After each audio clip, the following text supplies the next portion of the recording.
নিজের হাতে মেয়েকে বউ সাজানোর পর নিজেই কান্নায় ভেঙে পড়লাম। তো আসসালামু আলাইকুম সবাই কেমন আছেন? এই তো আলহামদুলিল্লাহ ভালোই ছিলাম, কিন্তু জানি না হঠাৎ কেন আজকে মেয়েকে বউ সাজাতে খুব ইচ্ছে হলো। তো প্রথম আমি মেকআপগুলো বের করে নিলাম, আর এদিকে ভাবছি রাজিয়া ঘুমাচ্ছে, সেই সুযোগে একটু ভালোভাবে সাজাবো। ও মা, এ দেখি আমার মাইয়া উইঠা একদম আমারে বলতেছে আম্মু, মেকআপ দেখে বলতেছে আম্মু যে আমাকে চুনু দিয়া দাও। মানে বুঝলাম না কিছু, ভাবছি এত সুন্দর করে সাজামু, অরে এত জাকনা রাইখা সাজাইতে গিয়া সেই কি জোর জবরদস্তি হুলস্থুল কাণ্ড। ভাই যতবার চাইতেছি যে লিপস্টিকটা দিমু, অয় কেমনে মানে ঠোঁট করতেছে না, বলতেছি যে ঠোঁট এমন করো ঠোঁট অমন করো না, ওরে কোনো মতো খালি লিপস্টিকটাই দিতে পারছি। তো আমার অনেক ইচ্ছা ছিল আগে থেকেই যে আমার একটা মেয়ে হবে, আমার মেয়েরে আমি এমনি এমনি সাজামু। তো সেই ইচ্ছাটা আমি মানে আমার ননাসের মাইয়ারে আমি 3 মাস পালছিলাম। তো ননাসের মাইয়ারে আমি মনের মতো কইরা সাজাইছি, যেমন খুশি সেমনে সাজাইছি, কিন্তু নিজের মাইয়ারে আমি কোনো সময় সাজাইতে পারলাম না। তো যাই হোক, হয়তো এটা সবার ক্ষেত্রেই হয় কিনা সেটা কমেন্টে অবশ্যই জানাবেন। দেখেন ওরা সাজাইতে গিয়ে আমার কি হুলস্থুল কাণ্ড শেষমেশ। আমি চাইছি আইলাইনার দিতে, হয় দিতে দিল না, একটু মানে মেকআপ দিয়ে দিলাম, আইশ্যাডো দিয়ে দিলাম, এই দেখেন ওর লুকটা।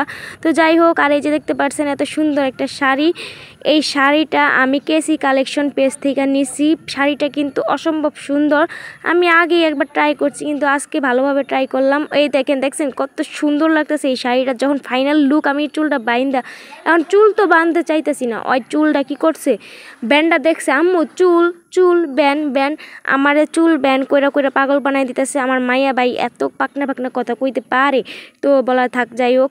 তো এই যে দেখেন ফাইনাল লুক, ভাই শাড়িটা কিন্তু অসম্ভব সুন্দর আছিল। তো আপনারা যদি রেডি শাড়ি চান আপনাদের বাচ্চাদের জন্য, তাহলে কেসি কালেকশন পেজ থেকে নিতে পারেন, আমি পেজটা মেনশন করে দিব কমেন্টে। আর এই যে দেখেন আমার মাইয়ারে কিন্তু অসম্ভব সুন্দর লাগতেছে ভাই।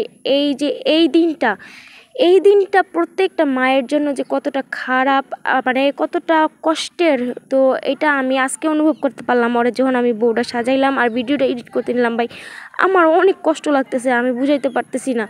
তো যাই হোক, এরকম আমার মনের আশা ছিল একটু গলার হারটার পরাইমু, কিন্তু ভাই ওই যে বললাম পোলাপানটা যে কেমনে বানাইছে আল্লাহ ভালো জানে।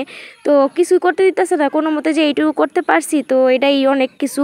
তো সবাই আমার মায়ের জন্য দোয়া করবেন। আর দুপাট্টাটাও কিন্তু আমি ওনাদের পেজ থেকেই নিছি, আর আঁচলটা একটু বড় হয়েছিল, সেই কারণে কি করবো, মাইয়ার আঁচলটা নিজে দৈরা লয়ে যাইতেছি, যাও আম্মু যাও, আঁচল দৈরা লয়ে যাই, তুমি মজা খাইবা, যা খাইবা তোমার খাওয়াই যাও। মজার কথা কয়ে কিন্তু ওরা আড়াইছি, হয় কিন্তু আটতে চাইছে না, মানে মজার কথা কইছি পরে আটছে। তো যাই হোক, যদি আমার ভিডিওটা তোমার কাছে ভালো লাগে থাকে, আমার মায়ের লিগা দোয়া করবা, আর আমার মায়ের শ্বাসটা কেমন হয়েছে সেটাও জানাইবা সবাই কমেন্টে।